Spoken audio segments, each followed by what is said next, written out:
Hello मेरे जिगर के छल्लो, तो कैसे हो? तो आज हम निकल गए थे हमारे स्कूल के लिए, क्योंकि आज हमारे स्कूल में तबादला मिला। तो सोचा क्यों ना एक ब्लॉग बनाया जाए, साथ में मस्ती भी हो जाएगी। तो भैया रास्ते में जेसीबी को देखकर एक ख्याल आया कि क्यों ना जेसीबी को स्कूल में ले जाया जाए और स्कूल पर चला दिया जाए। क्या बोला तूने? दिल पर मत लेना, मजाक कर रहा हूँ। क्या पता सुबह स्कूल वाले मेरे पीछे पड़ जाएं। और सबसे पहले हमारे दोस्त की बाइक के शीशे देखकर एक ख्याल आया कि क्यों ना सबसे पहले इसी की बाइक पर जेसीबी को चलाया जाए। लगता है 4 जन्मों से साफ नहीं किए हैं। तो भैया यहाँ से शुरू होता है हमारी मंजिल का रास्ता, यानी कि हमारे स्कूल जाने का रास्ता। सुबह सुबह ठंड ज़्यादा होने के कारण हम पहले से ही स्कूल के लिए बहुत ज़्यादा लेट थे, और बाइक भी हमारा दोस्त बहुत स्लो चला रहा था। तो भैया ये था हमारे और हमारे स्कूल, यानी कि हमारी मंजिल की बीच में पड़ने वाला मुड़ा। और इसी के साथ हम समरानिया की फेमस पानी की टंकी के पास पहुंच गए थे। तो भैया पानी की टंकी के ऊपर हमारे प्यारे समरानिया वालों के मामा जी बैठे हुए थे, तो हम उनको नमस्ते बोलकर निकल गए आगे। क्या बोला तूने?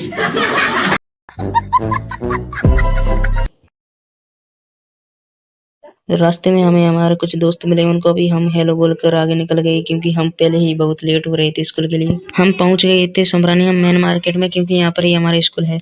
तो क्या नाचोगे?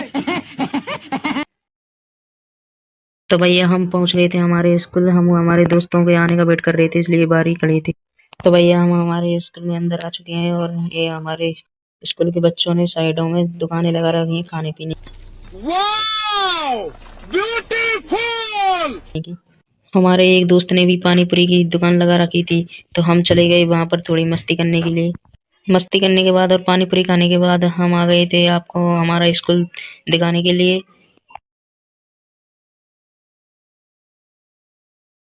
तो मेरे भाइयों ये वही रूम है जिसमें हम 11th क्लास में बैठा करते थे।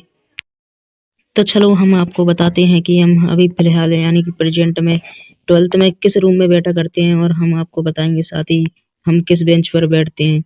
ये हमारा 12th क्लास का रूम, और ये हमारे दोस्त आ रहे हैं, और अभी हम आपको बताएंगे हम किस बेंच पे बैठते हैं। यार स्कूल जर्नी के एंड होने में 2 महीने और बचे हैं, उसके बाद बहुत याद आएंगे क्लास रूम से और ये स्कूल। तो भैया ये है वो बेंच जिस पर तुम्हारा भाई रोजाना बैठता है। और उसके बाद हम आ गए थोड़ी सी मस्ती करने के लिए, और देखो हमारे दोस्त न जाने कौन से ABCD सीख रहे हैं। समझ रहे हो? समझ रहे हो आप? समझ रहे हो? तो भैया उसके बाद लगी थी हमें भूख, इसलिए हम आ गए कुछ खाने। तो यहाँ पर हमारे गुरुजी भी चाउमीन बनाने में बच्चों की मदद कर रहे हैं। तो उसके बाद हम आ गए थे थोड़ी मस्ती करने के लिए।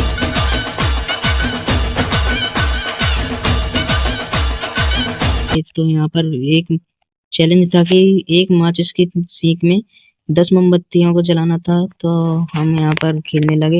इसी के साथ हम इस गेम में तो नहीं जीत पाए, लेकिन हमने यहाँ पर बच्चों का दिल जरूर जीत लिया, साथ ही बच्चों के चेहरों पर मुस्कुराहट भी ला दी। हाय हाय, इतना सुकून। उसके बाद हम आ गए पोंगे खाने के लिए। तो भैया थोड़ी और मस्ती करने के बाद हमारा ब्लॉग यहाँ पर एंड होता है। शेर ठोक दीजिए, महाकाल का दबा के लाकर शेर ठोक दीजिए। 5000 लौटे दिख जाना चाहिए। ये 4000 के लिए मैं यहाँ पे नहीं खड़ा हूँ।